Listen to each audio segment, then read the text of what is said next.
Am I the asshole for deciding to cut my stepmom out of my life after how she treated us following our baby's death? I have always had a rocky relationship with my dad and his wife, my stepmother. If she decides you're her best friend, you can go from spending every weekend together to not speaking for months and being bad-mouthed. She has a reputation for being cold, calculating, and at times downright vindictive.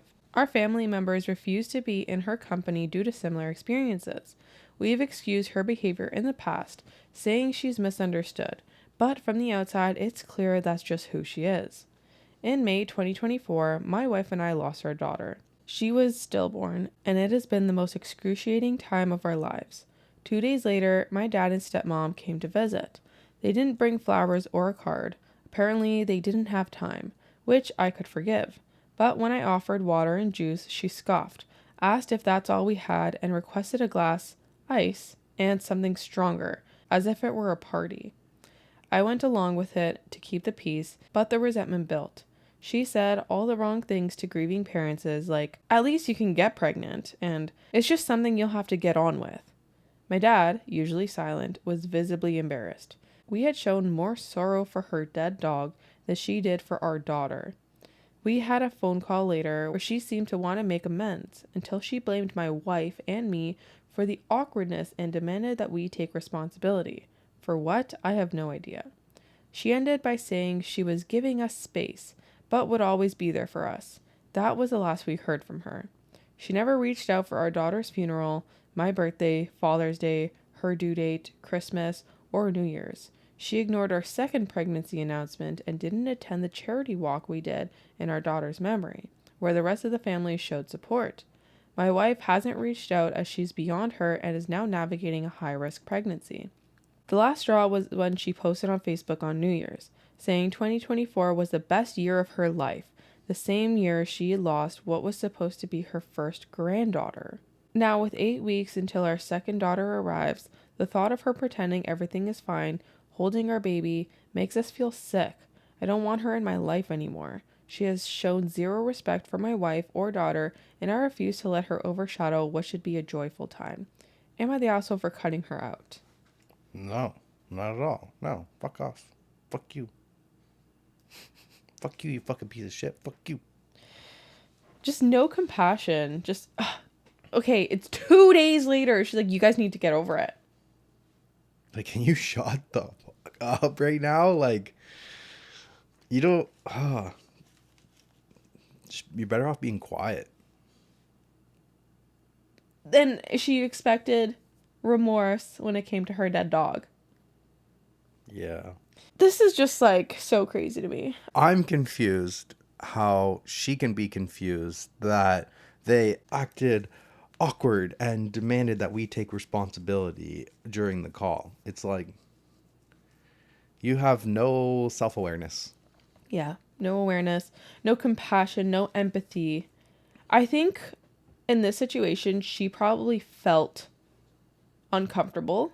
Like, she didn't want to be in an uncomfortable situation where she was going to OP's house, and, like, it was probably She just somber. Like word vomits. Yeah. Doesn't know what she's saying. Doesn't know what else to say. Not really that, but more just like, okay, I don't want to be uncomfortable anymore. You guys need to get over this so I don't feel uncomfortable. Oh, it's all about me. Yeah, type of thing. Like, she's entitled because she doesn't want to feel, like, weird about it. So she's like, okay, hurry up and get over it. Yeah. I mean, my sister just had our little nibbling, and the second one's coming around. Wait, they don't know nibbling. Nibbling was on Patreon, I believe. Haven't we talked about nibbling? We've talked about nibbling. Well, we read this story on her Patreon, and this lady, the typing was so bad, and I thought she was making a mistake when she was talking about siblings, and she was changing the S for an N, and then she used it again, and I was like, wait, she spelled it wrong twice in the thing? I'm like, So then I Googled nibbling, and it's another term for a niece or nephew. It's just a generic term, non-gendered term for a niece or nephew. So now we call Angie our little nibbling all the time. It's a little inside joke. Yeah. But I couldn't imagine going over to Madison's house and saying anything like, at least you can get pregnant again. Yeah. It's something they just have to get on with. I feel like they're British. Get on with, not get over. Yeah. I would just be there and just being like, How do you respond to that? I don't know. I would just be quiet. I'd just be there like, can I do your laundry for you or something? Yeah, like try to help in any way. Can I help in any way? Yeah. Like, I wouldn't think to bring flowers or a card or anything personally. I wouldn't. I would just go, be there, be supportive. No, it's definitely nice to bring something to grieving parents who just lost their child. I mean, that definitely makes sense. I'm just saying it wouldn't be my thought. My thought would just be to like, just show up, be there. You don't need to bring gifts to like try and make things better. Just show up and be a human. That's where I come in. Yeah, that's where you help me. That's where we balance. That's where we balance out. And then Teresa would want to get 17 flowers, and I'd be like, one flower is good. One single flower. Like let's tone it down a little bit. We don't need to get a whole bouquet, a whole thing. Yeah. We just one nice flower. That makes no sense.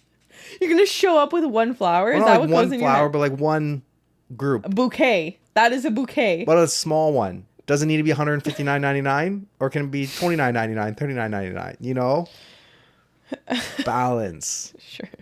The scale. Balance the scale. Okay. Top comment. Not the asshole. I'm sorry for your loss. Here's the thing. It seems she's already more or less out of your life. I don't think you need to add any more stress to the situation. So just be content with your lack of relationship and go on with your lives without her.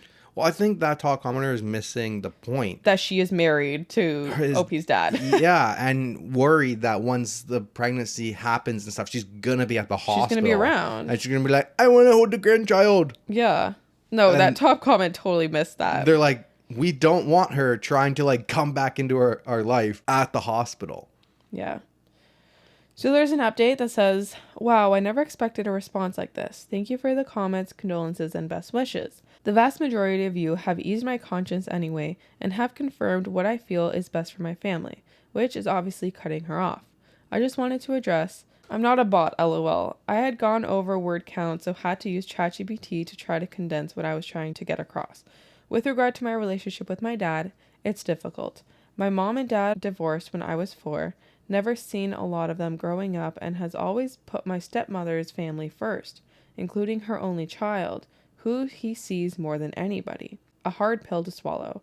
I'm more than prepared to cut him off too, depending on his response when we have the chat. Thanks again. Appreciate it. Yeah. Yeah, because, the conversation has to be had with him, unfortunately. Right. Like, hey, you can't bring your wife. Exactly. We are no longer welcoming her into this home. Like, no, thank you. Yeah. Okay. Back to me.